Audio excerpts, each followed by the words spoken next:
Last August, I made a video talking about rivals in long-running media, using Sonic as one of the most iconic examples. Knuckles was originally Sonic's equally matched adversary, supplanting Metal Sonic before himself being replaced by Shadow. I originally cited Silver as another rival that popped up after Shadow, but didn't quite make the same impact. There were a few objections, insisting that Silver didn't slot quite as neatly into this role, instead forming a third leg to a trinity, in the same regard that Trunks did to Goku and Vegeta. And while I held firm on my opinion back then, over time I've thought back to that point. The failure of Silver's debut meant that he was quickly thrust into the periphery of the franchise, as were most characters outside the main five. We didn't get to see him evolve as a character in the same way that Shadow was shaped by the 2000s. And so it's a bit hard to define him past the events of 06. And technically, this may not even be the same Hedgehog that fought Solaris. Multiverse theory's a bitch. But it doesn't mean we're left with nothing. Archie Silver, IDW Silver, the bits and pieces we gather from stuff like Generations and Forces. I started to see enough of a pattern to recognize his DNA in other characters. To me, Silver is something like an anti-hero, new blood that must be trained and motivated by the hero to grow into his own. He wants to save the world, but may be a little headstrong, a little arrogant, and ultimately doesn't believe in themselves like the hero does. Getting humbled and put in his place teaches him a new path, lets him follow in the hero's example to become a better man. Raiden from Metal Gear Solid 2 follows this same sort of journey, having the example of Solid Snake empower him to become a legend in his own right. And as the directors of the game admit, Silver takes the most inspiration from future Trunks. He's out to stop the androids by any means necessary, but learns the hard way, you can't always take shortcuts to victory. Note that when I say anti-hero, I don't mean someone like Red Hood or Punisher, who chases justice with brutal means. Classical definitions of an anti-hero are people with heroic motives who lack traditional heroic qualities. And in the case of the Silver archetype, it's patience and belief in themselves. The former is most evident on the outside. Trunks chastises the Z-Fighters when they waste time or allow Cell to get stronger. Archie Silver is quick to accuse any of the freedom fighters of being a traitor, without stopping to investigate further. But this quality only hides deeper insecurities. Raiden feels lost and alone by the end of his game, not sure which way to turn or what to believe in. This got me thinking though. Owing to their inspirations from classic Shonen, a lot of the central cast members of Sonic embody common tropes and archetypes pretty well. Shadow fits the rival slot to a T, but what of Sonic and friends? What characters do you see echoes of in their words and actions? Sonic is the hero, through and through. Right down to the yellow-tinted super mode, Goku's cheerful and competitive nature shines right through the blue blur. He's all about freedom and sticking his neck out to protect the innocent, while encouraging others to follow their own dreams. He's fast friends with most people he meets, even those out to kill him. He's hardly ever consumed by doubt, and is resolute to do the right thing when facing the odds. These types of heroes are a guiding light for others in their setting, an example to follow in strength and spirit. Speed takes the place of strength here, where a traditional shonen story would feature the hero in battles of increasing stakes. The IDW comics maintain these aspects pretty well, given that Sega has made it illegal to have Sonic lose, or even cry. Archie, on the other hand, depicts Sonic as a much more grounded character, having an actual family and homeland to worry about, rather than being free as the wind. He's still way past cool, but has had his fair share of defeats and moments of doubt. Luffy is another close comparison, being an unfettered embodiment of freedom that cares fiercely for his friends. He'll put himself on the line for innocence, and can't be tied down to any cause but adventure.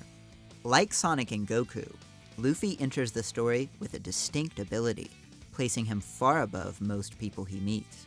A lot of early fights have to maintain tension by keeping him out of the action entirely, because he'd wipe the floor with a smile on his face. Just look at the opening of Sonic Unleashed by comparison.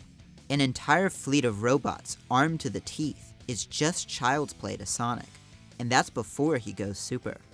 A lot of the side characters have been reworked over time, giving them personality traits that don't rely on their relationship with Sonic.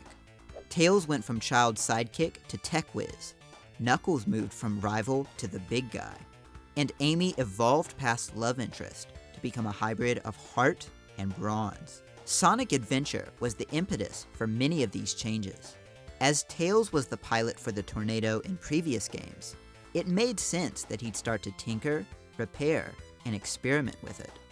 Given the chance to play a solo campaign, he began to come into his own as a hero, and so he could no longer cling to Sonic's side.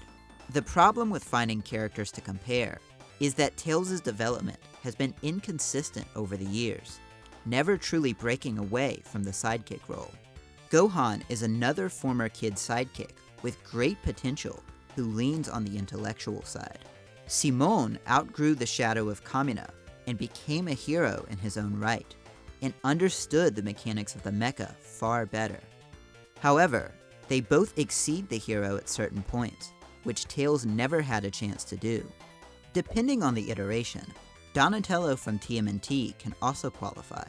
He's not the most adept in a fight, and doesn't take center stage as a leader, but he's a capable fighter and the team's gadgeteer. Armin from Attack on Titan also earns his spot by Eren's side for his intelligence and strategy. They're all a bit meek, but still confident enough to be the hero when the situation calls for it.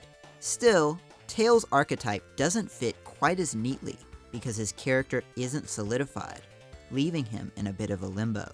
Sonic, Tails, and Knuckles form a power trio of speed, brains, and brawn. I wish there was a bruh word that fit with speed, but I've got nothing.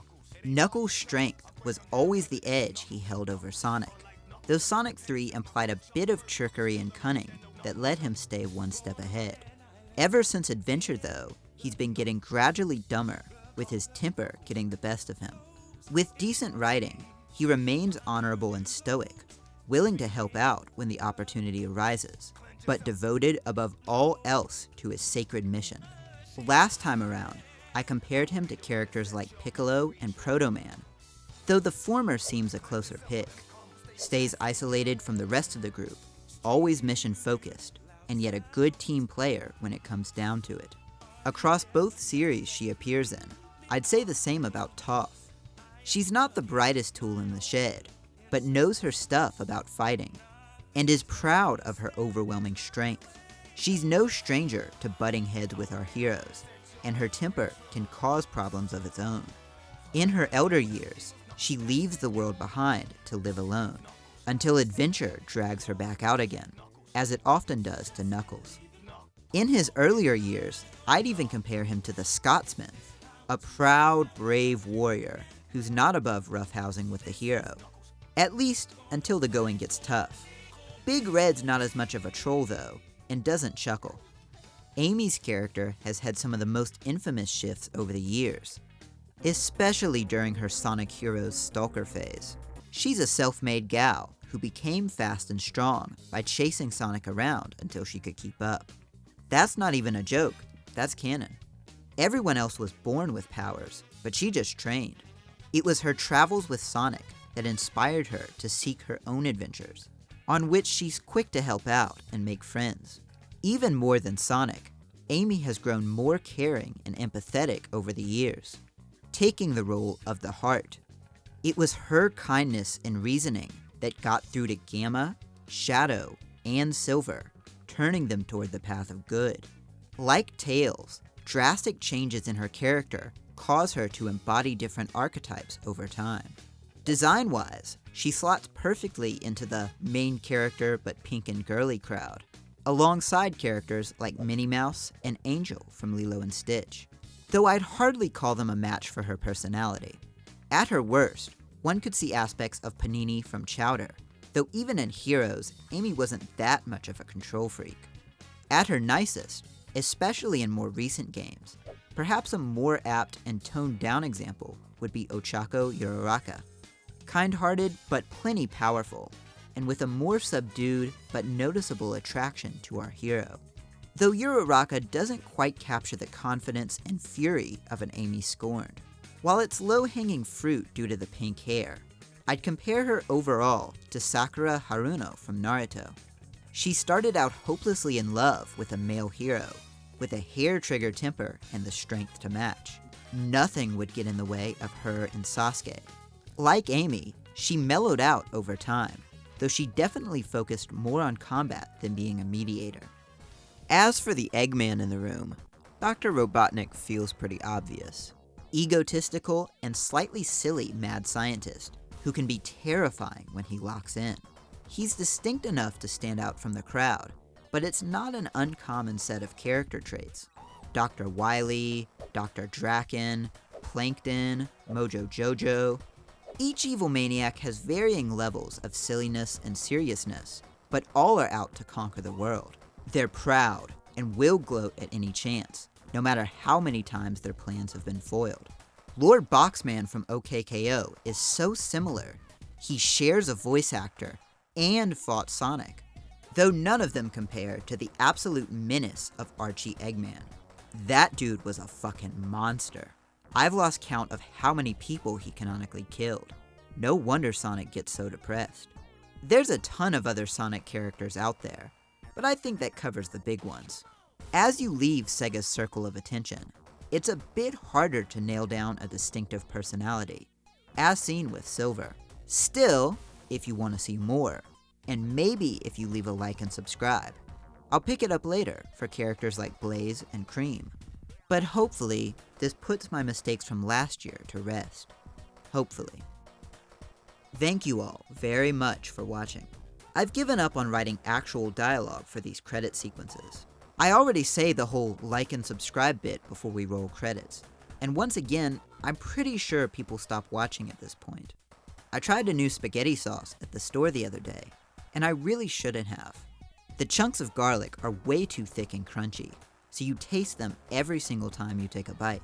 I love garlic, but you gotta get it thinner and cook it down some more. I'm not trying to eat a whole clove. Until next time, see ya!